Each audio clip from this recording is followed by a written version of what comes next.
Everyone's buzzing about whether Blake Lively will step out on the carpet to support Ryan Reynolds tomorrow. But let's rewind for a moment because a lot has been happening.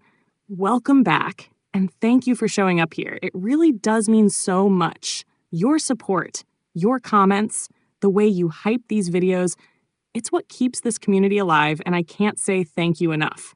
So let's dive right in, because the headlines today are stacked. Perez Hilton found himself in court. Ryan Reynolds is front and center in Toronto for the premiere of his John Candy documentary. And on top of that, we've got legal battles, messy subpoenas, and a parenting philosophy from Ryan that has people raising eyebrows. Okay, so let's get to Perez Hilton first. He was in court yesterday in Las Vegas fighting this ridiculous subpoena, and he was meeting with Blake Lively's attorneys again. And that I was hoping that the judge would rule on this instantly because I think it's so absurd that you're asking a journalist to give up their sources, but he didn't. And yes, Cardi B's court victory, because that deserves its own spotlight. Perez Hilton's courtroom appearance yesterday in Las Vegas was nothing short of surreal. He's been dragged through the mud by a subpoena that feels more like a tactic than a legitimate pursuit of truth. He basically, ultimately, told Blake Lively's attorneys that if you want Perez Hilton's sources, you need to pay for a forensic expert to go through Perez's devices, iCloud accounts, and allow Perez to compile a privilege log where he's going to list out answers to the requests in the subpoena, and the judge will review the privilege log. Imagine being forced to hand over not just your notes, but your private communications, your devices, your iCloud, everything. The judge asked him to compile an exhausting privilege log, going line by line to account for what he couldn't share, and then reviewed it behind closed doors. Blake Lively's attorneys were sent out of the room while the judge examined it, which tells you the level of intrusion Perez has already endured. The judge's ruling added another twist. If Blake's legal team wants to pursue this any further, they have to pay for a forensic expert to sift through Perez's material and for a paralegal to assist him in building that log. Now, money isn't exactly a problem for Blake, so the real question is whether this fight is about truth or about dragging Perez until he collapses under the pressure. He himself admitted this could stretch well into 2026 and cost over $100,000 in legal fees, which is why he's desperately searching for pro bono representation. And this isn't just about him. It's about what happens to journalism when powerful people use their wealth to intimidate voices they don't like. If Perez, with all his resources and notoriety, is being pushed this far, imagine what it would mean for an independent reporter with no safety net.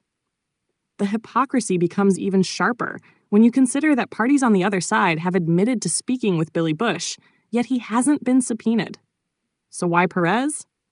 Why keep hammering him when even he has said there's nothing in his files that would prove their claims?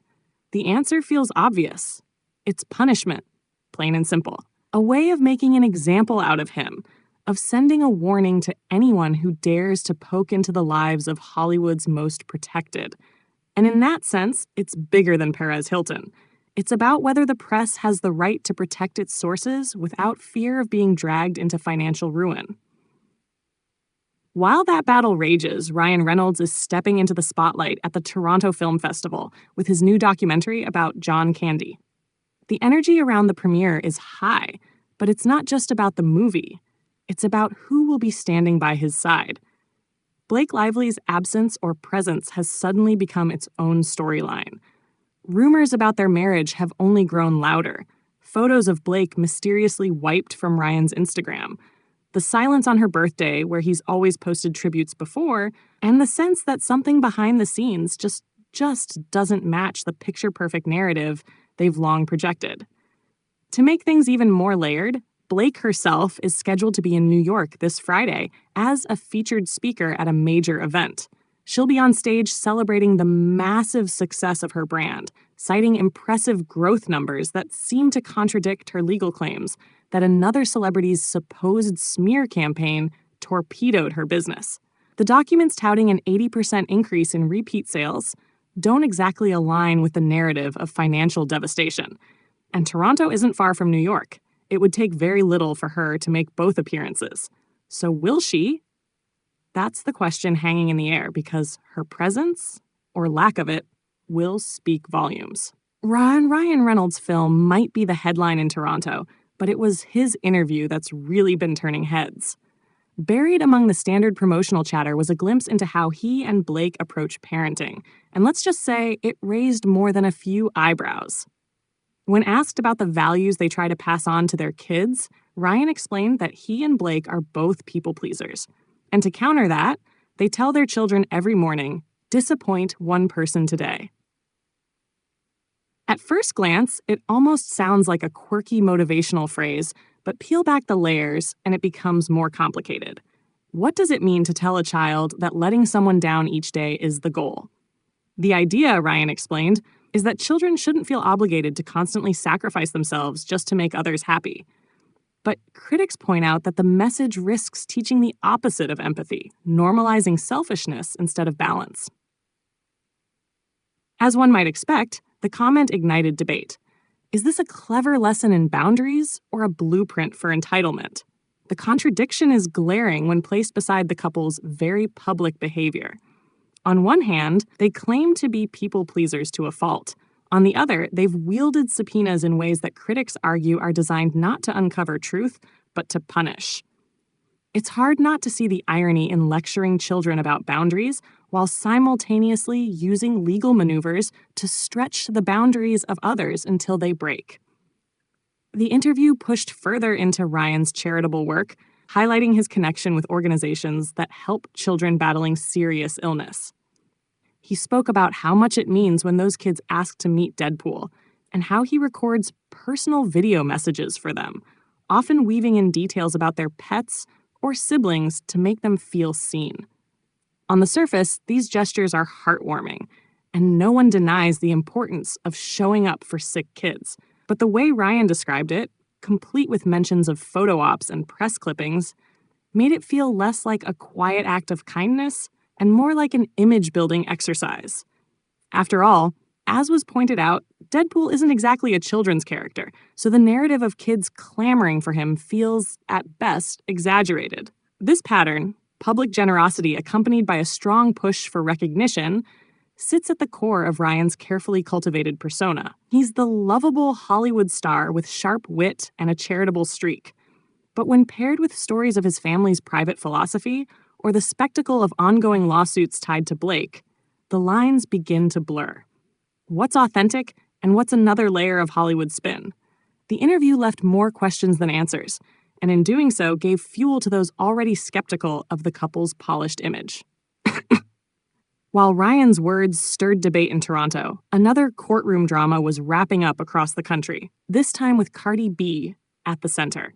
She had been sued by a woman named Amani Ellis, who claimed an altercation outside a medical office left her scratched and humiliated, demanding an eye-watering $24 million in damages.